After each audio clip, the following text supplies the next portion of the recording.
Hey guys, Mark here and welcome to another one of my videos. As you'll know by the title, it's about the Boss Katana version 3 update to their firmware and also about the Tone Studio update. Now, the reason I wanted to do this video, as you might know, I love my little Boss Katana sitting down here behind me. I think it's such a versatile amp and I use mine for gigging quite a lot.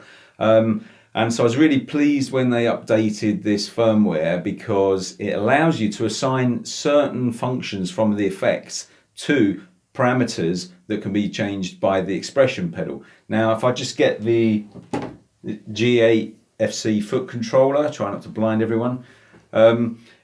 This obviously then allows you to change settings and functions on the amp directly, but what's cool about this is, if I just bring that in closer so you can have a look, on the back there, you've got the ways that you can actually hook up your expression pedal, either as a volume or as an effects controller, because what it does is it allows you to actually run, just pop that back, two simultaneous foot controllers at the same time, so you can have them set up differently. So now I'm not the, clearly when I tried to figure this out, not the brightest sausage in the frying pan, as they say. But I had on my two screens, I had the software on one screen and the owner's manual on the other, and I was trying to figure them out and was looking between one and the other one, trying to sort of read between them and playing around with the amp for about, a good half an hour before I kind of sussed out what it was doing. And even then, it's still quite confusing. So I've already done a few Katana videos, as you might have seen if you saw my one about the recording outputs or the one about using the looper from the Sending Effects. So I thought I'd put another one together, see if anyone else is struggling with this, and hopefully this helps you. So let's dive into the video software and we'll have a look at what's on screen. And just before that, I'd like to say thanks for watching. If you haven't subscribed but you like this kind of video, please do. And I always try to get back to comments, so I'd love to hear from you. And in the meantime, all the best. Cheers for watching.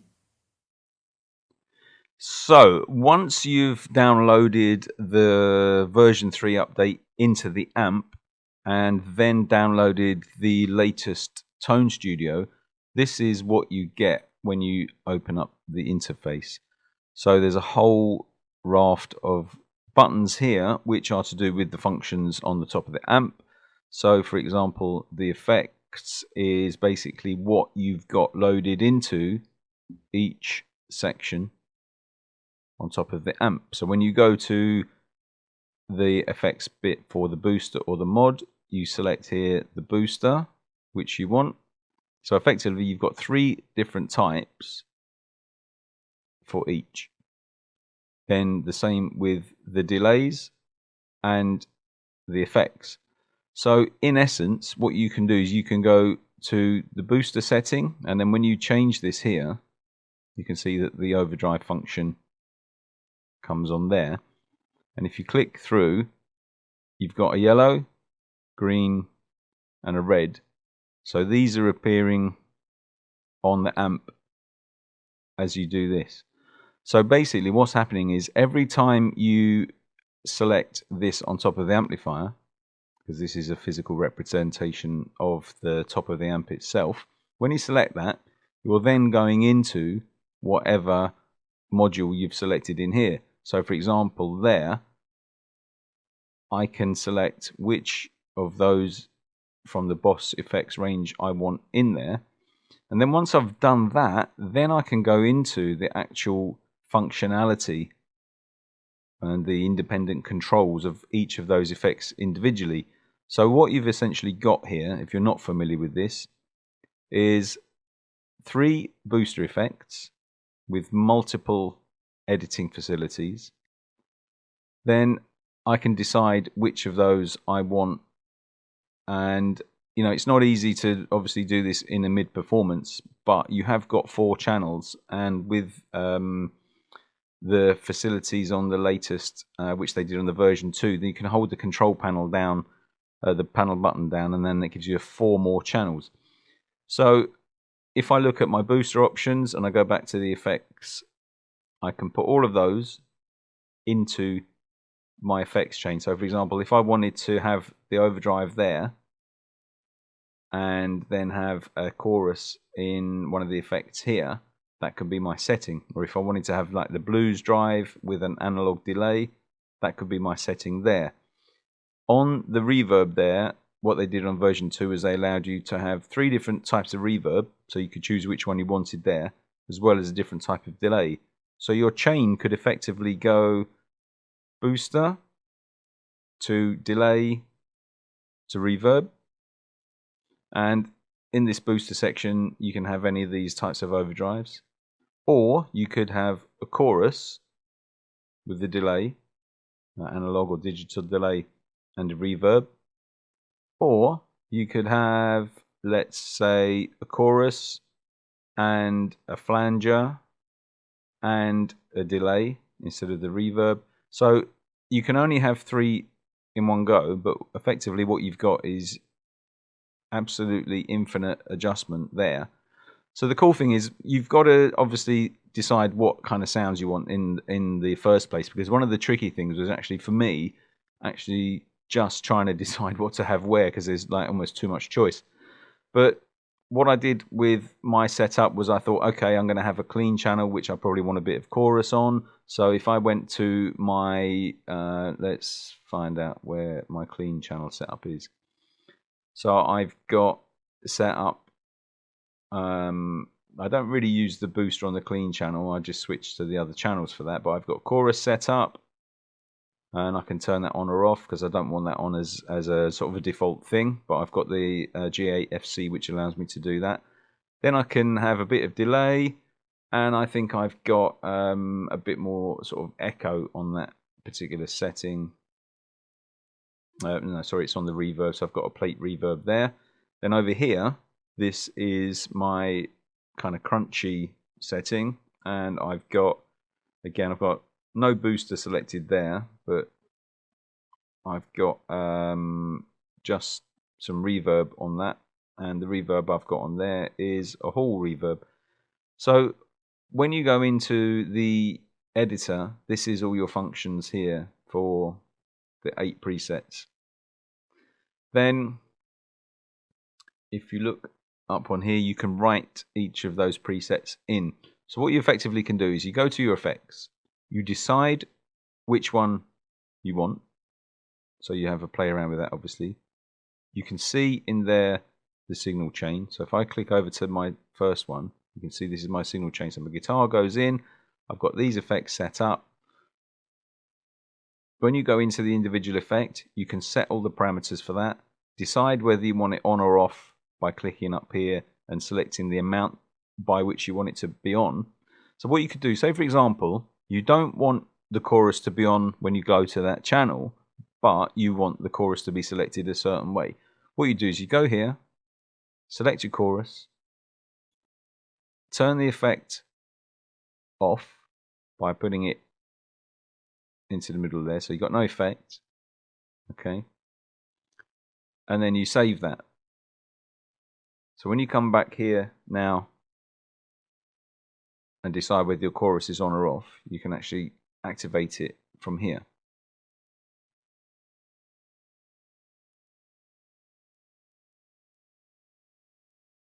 So I think, you know, there's a lot of personalization you can do in here. There's just, you know, infinite amount of adjustments. So I think one of the key things is to think about what sounds you want first of all.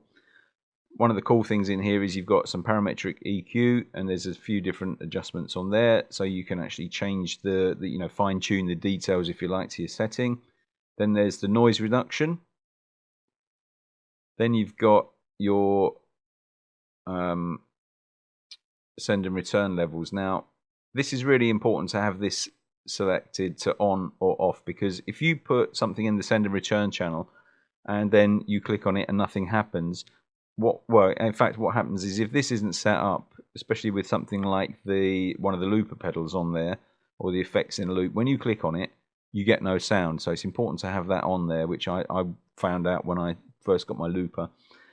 So finally, to hear the assign function, this is the cool new thing. So let's have a look at that in a bit more detail. So on the left here, you've got all of the presets. Then you've got the amount of that preset, which you can actually deal with the specific levels of how a foot controller reacts to them. So when I first saw this, I kind of was a bit overwhelmed. I thought, wow, you know, I actually looked at the manual to start with, and let me just bring that up. Where is it? When you go through the manual, it talks about the different parameters that you can adjust here. So what it says is that each of these here is to deal with the individual section on the amp depending on how you've got it set up. So the first channels down there are to do with the actual knobs on the amp. So let's just show you what I mean by that. So here it says the knobs. What you can do is you can change the presets, and if you look down here, you've got each individual effect illuminated as a separate entity. So what you can do is if you've got, say for example, the Univibe set up in your mod for the first channel, then you go down here and then you find that effect. The options that you've got here, like say for example I select the rate, okay, now what happens is when I'm playing live, when I turn the knob for this effect, when it's actually actuated, that will then control the rate of the Univibe, or the depth, or the level of it. So if I've got a preset tone set up there, I can then go to here, to the booster mod button there, and when I play with that, it will actually tweak the effect to the degree with which I've set it on here. So that's for the knobs. So that bit there controls these on here. Now, the bit that really confused me was this bit here, because it says functions, expression pedal. So if you're just using the expression pedal outlet from the Katana 100, this is the section that will apply to you. Now I'm using the GAFC foot controller, and that has two outputs to go to the expression pedal. So if I'm using this one, it's to do with the volume, but I've actually got mine coming out of the effects thing on the pedal there because I'm controlling the wah. So what I've done, for example, if I looked at that wah and I can see what's happening with that, I've got my GAFC down on the floor. When I go to the mod for that, so let's say for example I'm on my solo setting. When I go to my mod and I click the wah, then you'll be able to see when I turn that on, now my pedal is controlling that. Now if I wanted to, when I go into the assign function, I can then find that effect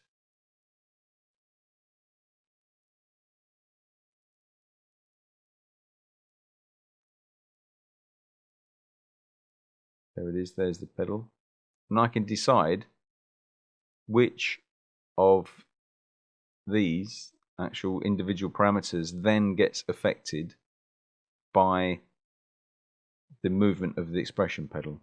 So if I was going to choose, let's say for example I chose the delay and I wanted to affect the delay time, I can decide how much range the pedal actually gives me. So from 1 to 2 seconds, basically, there's 2000 milliseconds. So if I then actually go to the delay,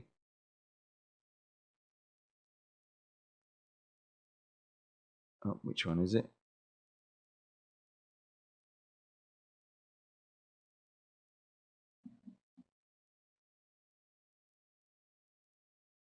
Oh, I need to select it on there.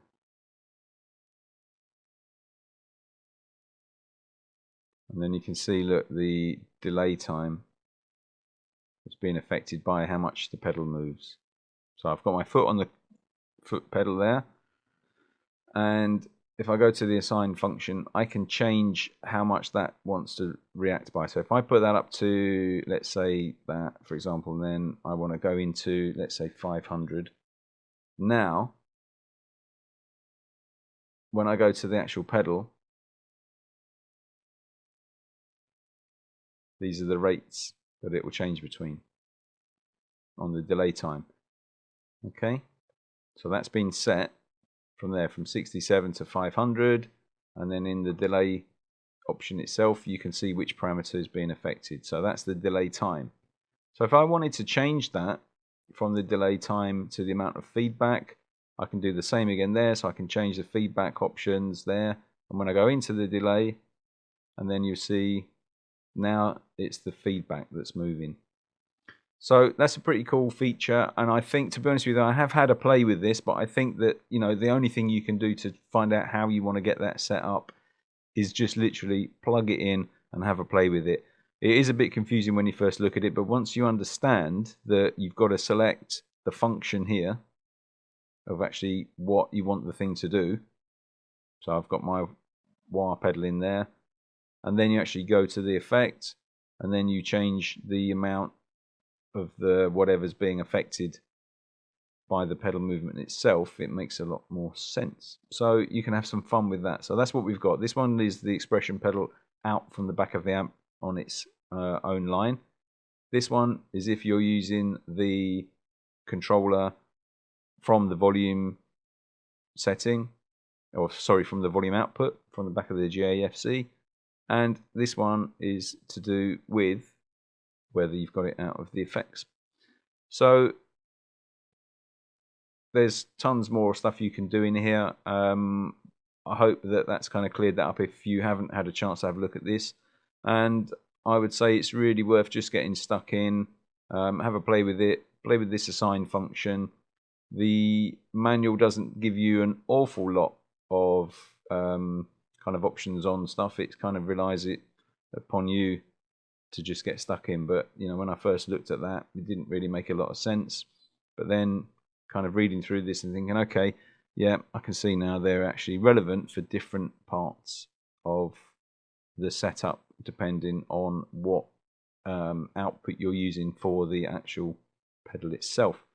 So I hope that's of use, and if you like this kind of stuff, please take a minute to hit the subscribe button. And I love hearing feedback and comments from you guys. I try to answer every single comment. If you want any more information, or if you've got any suggestions for videos or stuff you're struggling with, then you know, please just let me know. Anyway, I hope this video helps you out. Cheers for now, all the best.